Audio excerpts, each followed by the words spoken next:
تعالیٰ علیہ، آپ جب حضرت کی بارگاہ میں گئے تو صحیح معنوں میں آپ کو وصل کی دولت عطا فرمائی، کیونکہ مرشد کامل کا کام کیا ہوتا ہے؟ وصل، ملانا رب سے اور اس کے حبیب سے۔ مرشد کا کام ہوتا ہے نبی کی بارگاہ میں لے کے جانا، اور نبی کا کام ہے خدا کی بارگاہ میں لے کے جانا۔ اس لیے مرشد کامل ہو تو اس کا مرید عاشق مصطفیٰ ضرور ہوتا ہے۔ اگر کسی پیر کو چیک کرنا چاہو، اس کے مرید کو دیکھو، اگر وہ مرید عشق محمد کی گرمی سے گرم ہے، عشق محمد کی لذت سے آشنا ہے، نبی کے پیار کی لذت اس کو پتا ہے، سمجھ لو اس کا پیر کامل ہے۔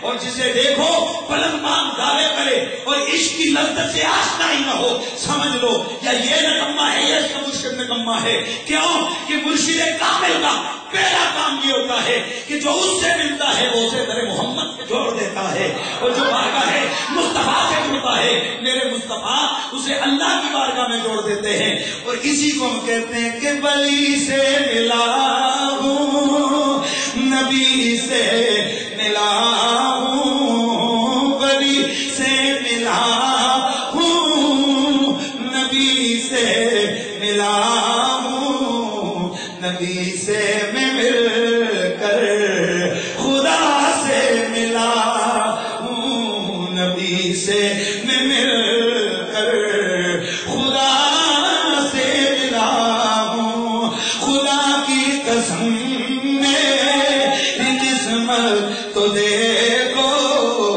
مجھے تو سخی کا آستانہ ملا ہے۔ خدا کی قسم میری قسمت تو دیکھو، مجھے تو سخی کا آستانہ ملا ہے۔ مرشد کامل نے دل میں عشق محمد کی وہ شمع روشن فرمائی کہ جب پیچھے نظر کرتے گئے تو بس منہ سے یہی نکلتا ہے کہ کن فیکون تے کل دی گلے۔ یار عالم تو پہلے بھی تھے لیکن اس منظر پہ بھی تک پہنچے نہیں، یہ کہاں سے مل گئی؟ انہوں نے کہا، کہتے ہیں یہ مرشد کامل کی لگائی ہوئی، یہ مرشد کامل کا اگایا ہوا پودا ہے۔ فرماتے ہیں کہ کن فیکون تے کل دی گلے، ایسا اگے پریت لگائی،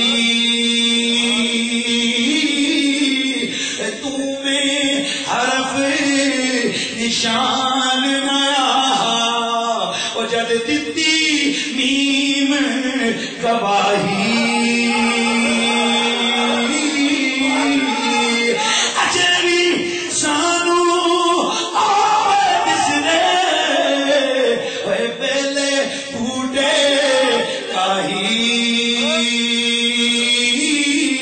نہر شاہ رل تائیوں بیٹھے اور جب سکھ دہانوں آئی،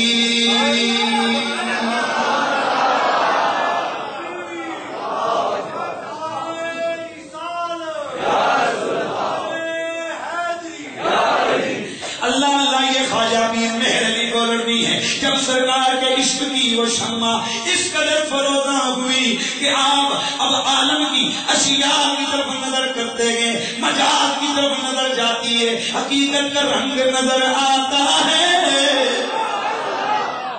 آپ کے متعلق بڑی بڑی باتیں مشہور ہیں، اور اس کو شاہ ولی اللہ محدث دہلوی رحمۃ اللہ تعالی علیہ آپ ہمارے کے اندر پورے اس قضیے کو آپ حل فرماتے ہیں کہ یہ کیفیت کب ہوتی ہے۔ فرماتے ہیں جب بندہ نہریت کے اس عالم پہ پہنچتا ہے کہ اس کی نگاہیں اس نے علی کی تلاش میں لگی ہوتی ہیں، پھر وہ پتھر کو دیکھتا ہے جلوہ اسی کا نظر آتا ہے، وہ درخت کو دیکھتا ہے جلوہ اسی کا نظر آتا ہے، وہ دریا کے جوش کو دیکھتا ہے لہروں میں اسے کمال اپنے محبوب کا نظر آتا ہے، وہ پھولوں کے حسن کو دیکھتا ہے اسے حسن کامل کی جھلک نظر آتی ہے۔ اس لیے فرمایا ایسے لوگ صاحب حال ہوتے ہیں وہاں زبان درازی نہ کیا کرو۔ اللہ اکبر۔ خیر جو بات کرنے لگا ہوں. حضرت قبلہ پیر مہر علی شاہ صاحب ایک دن بیٹھے ہوئے ہیں, گزر رہے ہیں, تو دیہاتوں میں گاؤں میں ایک طریقہ ہوتا تھا کہ لوگ جو ہے نا, عورتیں جو ہے وہ ایک محلے کا گاؤں کا ایک بڑا تندور ہوتا, اپنی اپنی لکڑیاں لے کے آتی, وہاں جلاتی اور اکٹھی روٹیاں پکاتی, گپ شپ ہوتی, واپس چلی جاتی. تو رات کے وقت مغرب کے بعد کافی ٹائم گزرا تو ایک گھر سے آواز دی ایک عورت نے, وہ امی, اپنی بیٹی سے کہتی ہے, امی اچھا تم نہیں آئی, یعنی روٹیاں تم نہیں لے کے, اور حجی روٹی, اس نے تو کہا نا روٹیوں کے بعد, حجی نہیں لگیاں, کیا کہا, حجی نہیں لگیاں میری روٹیاں. تو اس بچی نے آواز دی, کہنے لگی, اما جی لگیاں ہوندیاں تے اتھے ہوندی. عاشق کامل کہیں اور لے گیا. ہاں بس ایک سرد آہ نکلی, کہنے لگے اگر لگیاں ہوندیاں اتھے ہوندی. اللہ اکبر. اس لیے کہ جن کی لگ جاتی ہیں وہ منزل کو پا لیتے ہیں. اسی لیے ایک بات ساری زندگی چیختا رہا کہ لذت عشق سے آشنا کر. کاش یہ لذت ہمیں جو ہماری کھوئی ہوئی راہ سے ہمیں پتا چلے کہ نبی کے پیار میں ایک آنسو کی کتنی لذت ہے, نبی کے عشق میں اٹھنے والی ایک آہ کہاں تک پہنچا دیتی ہے. کاش ہم اس لذت سے آشنا ہو جائیں. تو بات کر رہا تھا حضور گولر علی رحمۃ اللہ تعالی علیہ کی. تو یہ ہوتا ہے مجاز سے حقیقت کی طرف. آپ ایک حال کی کیفیت تاری ہو گئی اور مریدین فرماتے ہیں کئی دنوں تک وہ کیفیت تاری رہی, اور پھر ایک دن گئے تو ایک جگہ قوالی ہو رہی تھی اور شاعر پڑھنے والا پڑھ رہا تھا, رات اندھیری گھمن گھنیری دریا لگا ٹھاٹھا مارے. ہاں, دریا ٹھاٹھا مارے, رات اندھیری گھمن گھنیری دریا ٹھاٹھا مارے, او کی جانن سارا ساڈا جیڑے رہن کنارے. آپ پہ حال آ گیا کہ واقعی انہیں کیا پتا دریا کے اندر کیا ہے جو کنارے ہیں, جنہیں دور سے پتہ ہی نہیں ہے کہ محبوب کے عشق کی لذت کیا ہے, وہ کس قدر وسیع میدان ہے. انہیں کیا پتا کہ یہ کیا چیز ہوتی ہے. ان کا قلم تو خطروں سے ہی اسے فرصت نہیں ملتی, ان کی زبان تو کوسنے سے ہی چین نہیں پاتی. اس لیے یہ عشق والوں کی اتنی ادائیں اور منزلیں ہوتی ہیں. دعا کرو اللہ ان کے صدقے ہمیں بھی اس کو سمجھنے کی توفیق عطا فرما دے. خیر بات کر رہا تھا چونکہ بہت بڑا موضوع ہے. آپ محبوب مصطفیٰ تھے, مقبول بارگاہ نبی تھے. بڑا مشہور واقعہ لیکن پیار کو بڑھانے کے لیے عرض کرنا چاہتا ہوں. آپ مدینے کے سفر میں رستے میں ایک جگہ پر رکے تو عشاء کی سنتیں نہیں پڑی تھی کہ آنکھ لگ گئی. سرکار خواب میں آئے, خواب میں آئے. خود قبلہ پیر مہر علی صاحب نے لکھا ہے کہ میں ان کی پنڈلیوں سے لپٹ گیا, پنڈلیوں سے لپٹ گئے, اور سرکار آ کر فرماتے ہیں سید کے بیٹے کو روا نہیں کہ وہ اپنے نانے کی سنتیں ترک کر کے سویا رہے. جب آنکھ کھلی اب کچھ معاملہ اور تھا.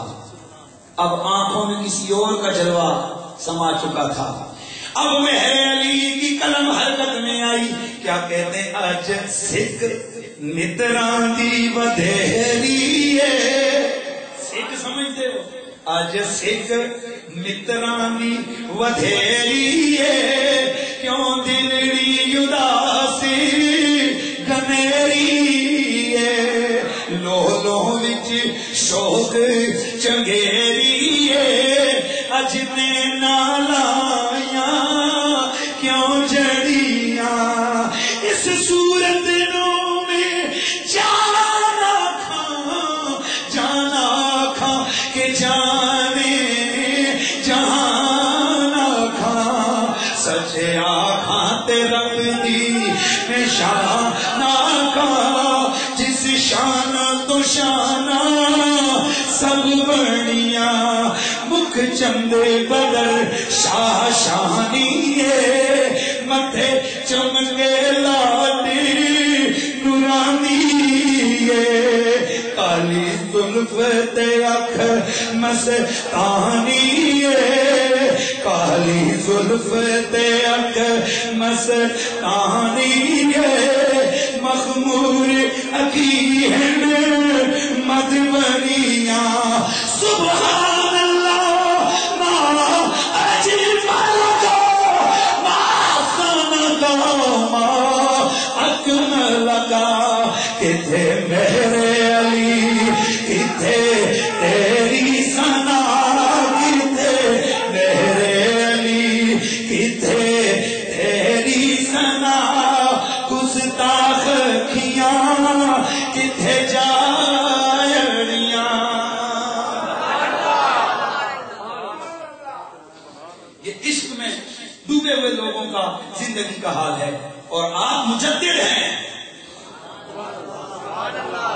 زور سے کہو. اور بہت سارے کچھ لوگ حضور اعلیٰ کی مجددیت کے بارے میں کہتے ہیں کہ حالانکہ صحیح معنوں میں تو مجدد ہے ہی یہ بندہ. چکڑالویت کے خلاف کس نے قلم اٹھایا؟ نجدیت کے خلاف کس نے قلم اٹھایا؟ رافضیت کے خلاف کس نے قلم اٹھایا؟ اور سب سے بڑی بات کہ جب رسول اللہ کے دین کی غلط تشریح ہونے لگی، اب زمانہ دیکھنا چاہ رہا ہے کہ کوئی ہو جو صحیح معنوں میں قرآن حدیث کی تشریح بیان کرے، تو مرزائیت کے خلاف فیصلہ کن قدم میرے علی گولڑی رحمۃ اللہ تعالی. یہاں میں دیکھ رہا ہوں میرے سننے والوں میں بہت سارے رائٹرز ہیں، بہت سارے اسکول کے ٹیچرز ہیں، بہت سارے کالج کے اسٹوڈنٹس ہیں، بہت سارے میں دیکھ رہا ہوں کہ اعلیٰ سیٹوں میں بیٹھنے والے لوگ. آپ کی بدقسمتی اور میں کہتا ہوں کہ ہم لوگوں کی بہت بڑی یہ غلطی اور خرابی